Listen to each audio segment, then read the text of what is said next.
രാഹുൽ മാങ്കൂട്ടത്തിൽ പ്രതിയായ ആദ്യ ബലാത്സംഗ കേസിലെ അതിജീവിതയ്ക്കെതിരായ ഹൈക്കോടതിയുടെ പരാമർശങ്ങൾ സുപ്രീം കോടതി ഒഴിവാക്കി. ഹൈക്കോടതി വിധിയിലെ 4 ഖണ്ഡികയാണ് ഒഴിവാക്കിയത്. വിചാരണയെ ബാധിക്കുന്ന പരാമർശം നീക്കണമെന്നായിരുന്നു അതിജീവിതയുടെ ആവശ്യം.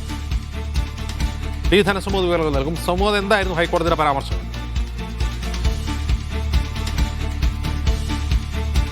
ഇപ്പോൾ പ്രധാനമായും 2 കാര്യങ്ങളാണ് അതിജീവിത സുപ്രീം കോടതിയിൽ ആവശ്യപ്പെട്ടിരുന്നത്. ഒന്ന്, രാഹുൽ മാങ്കൂട്ടത്തിന്റെ ജാമ്യം റദ്ദാക്കുക.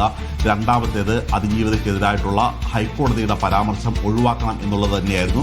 കാര്യം ആദ്യം ചോദിച്ചതുപോലെ തന്നെ ഈ ഹൈക്കോടതിയിൽ നിന്നും വളരെ ഗുരുതരമായ ഒരു പരാമർശമായിരുന്നു ഇവർക്കെതിരെ ഉണ്ടായിരുന്നത്.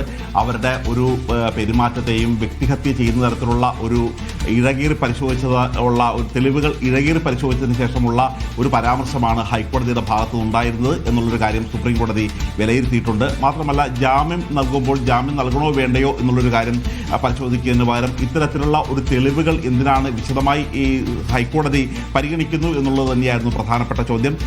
ഇവിടെ അതിജീവിത ചൂണ്ടിക്കാണിച്ചിരിക്കുന്നത് ഇതൊരു ഹൈക്കോടതി നടത്തിയിരിക്കുന്ന മിനി ട്രയലാണ്. മാത്രമല്ല, വിചാരണ കാലത്തേക്ക് പോകുമ്പോൾ ഈ പ്രതികൾക്ക് ആയുധമാക്കാവുന്ന പല കാര്യങ്ങളുമാണ് ഈ ഹൈക്കോടതിയുടെ നിരീക്ഷണങ്ങൾ ഉള്ളത്. അതുകൊണ്ട് ഈ 4 പാരഗ്രാഫുകൾ റദ്ദാക്കണം എന്നുള്ള ഒരു പ്രധാനപ്പെട്ട ആവശ്യമാണ് അതിജീവിത ഉന്നയിച്ചത്. രാഹുൽ മാങ്കൂട്ടത്തിന്റെ ജാമ്യം റദ്ദാക്കണം എന്ന ആവശ്യം സുപ്രീം കോടതി അംഗീകരിച്ചില്ല. അതേസമയം തന്നെ ഈ 4 പാരഗ്രാഫിൽ അതിജീവിതയ്ക്കെതിരായി ഉള്ള പരാമർശങ്ങൾ അടക്കം നീക്കം ചെയ്യാൻ സുപ്രീം കോടതി അനുവദിച്ചിട്ടുണ്ട്.